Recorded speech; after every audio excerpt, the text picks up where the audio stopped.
Hi there, my name is Adam, and welcome to Queer History.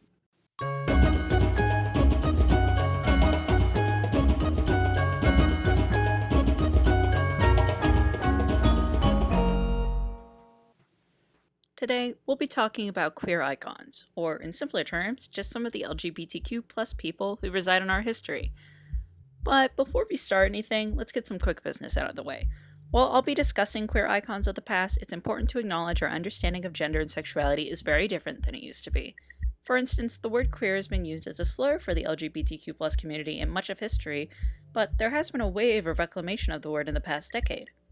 We can't use modern terms to 100% describe people who didn't have access to these words, but we can theorize what they would have wanted to be called due to different pieces of historical information, such as written word and word of mouth.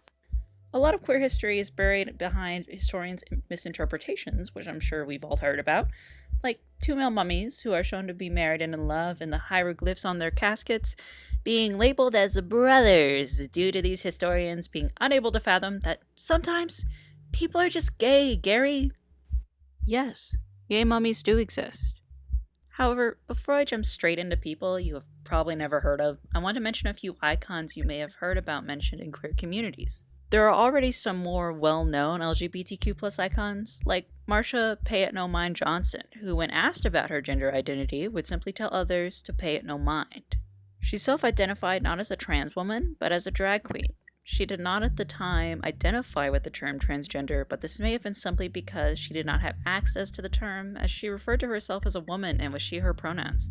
She spent much of her life as a drag mother for homeless and struggling LGBTQ plus youth, as most of them were rejected by their biological parents. Most people recognize her name, if not her image, due to her being identified as one of the main instigators against the police at the Stonewall riots. During the late 1960s, members of the LGBTQ plus community didn't have many places to express themselves. One of the only places where queer people could be themselves openly were gay bars, which were usually run by the mafia in order to stay open as gay bars, as they had looser liquor license requirements and could afford to bribe the police. It was a bit of a ridiculous loophole, but it was the only place they could love whom they loved freely and be themselves. During one particular police raid, the infamous Stonewall riot began, though not the first of its kind. It was the first raid to turn into a riot, however, and not without reason. People at the club who were suspected to be cross-dressing were forced to have their genitals inspected in the bathrooms to enforce an already existing cross-dressing law targeting trans individuals. Marsha was there, along with fellow drag queen and friend Sylvia Rivera. Together, after the riots, they felt inspired to start the Street Transvestite Action Revolutionaries, or STAR, which was a program that helped to provide shelter for queer people. Marsha remained an activist until her untimely death, as her body was found in the Hudson River in 1992. The police ruled it a suicide, but many people believe that Marsha was killed and the crime was covered up. She was not suicidal at the time, according to friends. But sketchy death aside, I personally always love learning about Marsha Pay It No Mind Johnson. She still remains at the forefront of people's minds when discussing Stonewall, pride parades, or basically whenever someone utters the words queer history. Marsha is a gay household name, like Prince or Betty White. But there are other members of our history who you may know but may not know they were queer. Alan Turing comes to mind, the father of the modern computer and a big old gay man. While I was taught about him, I know many were not, and I had no idea he was queer until many years later in college. He made a code-breaking machine in order to assist the British military to predict German moves and collect information, and is also known for the infamous Turing test.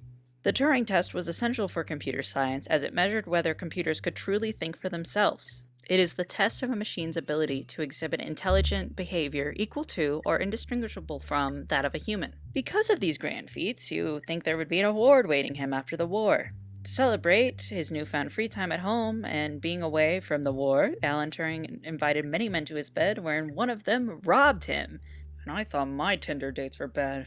He mentioned offhand to the police that he had relations with the man who took his things, and the police actually ended up arresting Turing, sentencing him with gross indecency. He was required to take female hormones to prevent spending time in prison, as this was the treatment for gay men at the time. This was also known as chemical castration, just decreasing his libido and overall just making it a real bad time. After taking these female hormones for a time, he ended up dying from cyanide poisoning after eating an apple with cyanide in it. and his death was officially ruled a suicide. This has been contested, as the apple was never actually tested for cyanide, but whether or not it is agreed that Turing's treatment, after all he had done for his country, shows how queer individuals were not seen as 100% human until recent times. There is somewhat of a happy ending to this, as there has been a royal pardon for Turing, but that happened many years after his death in the late 2000s, so I don't personally count it. To move us back to the present, and here's something a bit more uplifting, another icon known famously for her role in Orange is the New Black is Laverne Cox.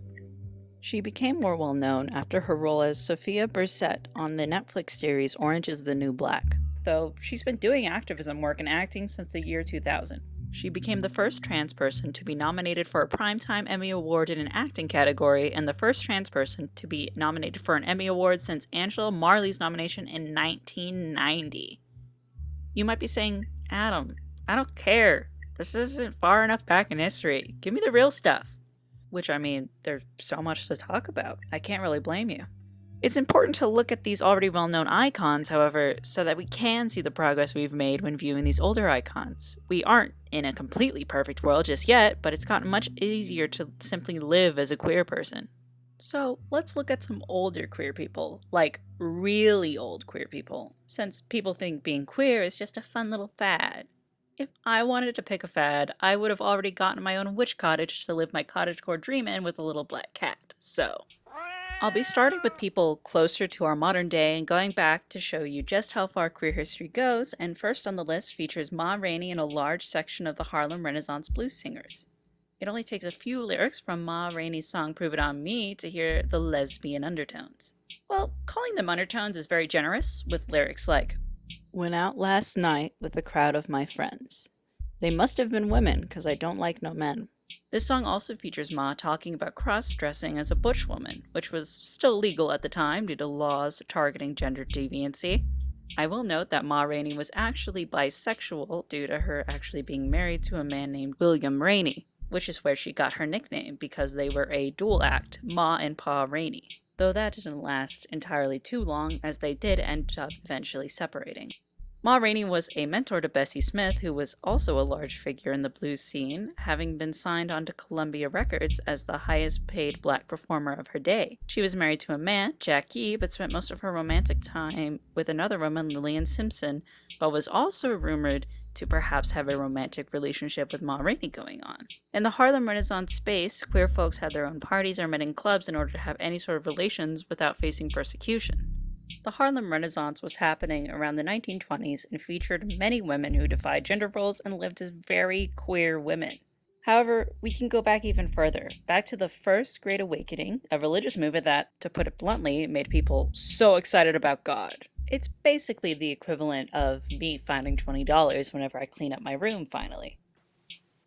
Jemima Wilkinson was part of the First Great Awakening and felt very closely attuned to the New Light Baptist group during this time. Wilkinson fell under a deadly fever in 1776, but recovered. However, upon recovery, they claimed to have been reborn as the public universal friend. The friend claimed that they had died and God had brought them back, neither as male nor female, and they would no longer respond to gendered pronouns or their birth name. They preached often, were against slavery, and could be considered ahead of their time. The Quaker community they grew up in rejected the Friend, but the public universal Friend slowly built a following of universal friends, which is a cute thing to call a group of people, and what I will now be referring to all dogs as when I see them now. A surprising amount of historians view the Friend as being mentally unstable due to their identity and the fact that they dressed in half men's and half women's clothes to reaffirm their identity. While it is unlikely that God brought them back as a spirit who is neither male nor female, it's important to note that while we often associate religion negatively to queer people, the Friend shows us instances of happy coexisting, at least in a personal, enclosed space. Around the same time, but with less of a focus on doctrine and more of a focus on doctoring, we have the story of James Barrie, who was assigned female at birth but lived most of his life as a boy. Born in 1789, when he was younger, he once made the statement, "If I were not a girl, I would be a soldier," which somewhat came true. He was a smart man who faced lots of questions, not about his gender, but about his age, due to the fact that he wore many layers and heel inserts, as well as having smooth skin and a high-pitched voice. I assumed he passed enough that they assumed he was a man, but they thought he was 12, which is often the same problem I have, where if I do pass as a man, people assume I am 12 and that I should not be driving a motor vehicle, which I usually am. Despite this, he graduated from medical school and then went on to perform the first successful cesarean section in which both the mother and child survived. As a trans man who was lifted out of my mother's uterus as well in a cesarean section, I feel like I owe a lot to James Barry. I feel very connected to him due to the fact that we are both trans men, although I have no medical knowledge. Thank God he knew to wash his hands, or I might not be here today. James was apparently also very hot-headed, working with Florence Nightingale and even yelling at her and many other doctors and nurses. Barry also threw things when he got upset, and some speculate that this could have been to really bring home the masculine effect, whereas I think he was probably just pissed off, and that's totally valid. He was very well respected, and no one that has been recorded knew of his assigned gender, and if they did not spill the secret. When he was on his deathbed, he asked to be buried with all of his clothes on, but many people didn't get why, so a nurse went right ahead and undressed the body for burial, finding primarily female sex organs and the telltale signs of pregnancy stretch marks. This discovery was released to the public when a series of letters came out, and a colleague of Barry's, Major D.R. McKinnon, said that it was none of his business when asked about Barry's gender. Thanks for being cool, McKinnon. The history goes even further back than that, however, past the 1700s, straight into the 1600s in colonial America with Thomasine Hall. This individual is a little different from these other gender nonconforming individuals due to the fact that they are believed to have been intersex, making gender very hard for them in such an uninformed time. They lived as a woman for most of their life, but were known to live as male in some instances, such as to fight in war. In colonial America, however, they were a prostitute and picked up whatever work they could. Some people had heard about Thomasine presenting as male before and demanded to inspect their genitals to figure out Thomasine's gender, which went about as well as you would think. It took them several different inspections in which most people were just confused, but the most popular opinion was that Thomasine should be identified as a man, going counter to their preferred gender. Instead of jail time or any more intense penalty, they instead had Thomasine dress in both men and women's clothes to signal to the community that they were truly a gender outlaw. This meant that they were basically no longer eligible to be a candidate to date, to marry, to have kids with, and just a social outcast in general. Now, most of these sources I've identified ended in a sort of upsetting way because these people were identified as disrupting society or just being plain crazy, which is unfair to these people's identities. I want to mention that this also isn't a finite list, but just a few standouts from a more Americanized or Europeanized version of queer history. There are certainly more queer people in history, but it was very dangerous to be out anytime before the gay liberation era, and even then that was still pretty dangerous. Queer people who did exist usually kept their lives private to avoid persecution, so it can be hard for historians to find concrete evidence of romance or gender nonconformity. On the other side of things, historians also may sometimes claim a person is cis and straight due to their own bias, being unable to imagine that queer people do exist in history. Not all historians are questy right to insist that these two male skeletons embracing each other are totally not lovers, and are in fact just very close friends. But it's important to remember that this bias does exist and affects our history. This list is very European, so it's important to note that in other cultures, queer individuals were sometimes seen as special and sacred, if not just accepted. A few examples would be the Egyptians, where there are many references to queer folks in literature, as well as real-world examples, and Native Americans, who are primarily credited with the two-spirit identity and having many people of note in their tribes that identified this way. In the future, I want to share with you these cultures, but I do want to make sure that I do the proper research on them to do them justice, so stay tuned for that. Hopefully, this taught you something you didn't know about queer history, so tell me, what did you learn? What did you like hearing about the most? Is there anything I missed out on? You can send anything you have to say to adamsassessment@gmail.com. Share some knowledge, some constructive criticism, or just tell me about your favorite queer person. Let me know about your favorite Dum Dum flavor if you're feeling a little crazy. Thank you so much for listening to Queer History today, and I'll see you next time.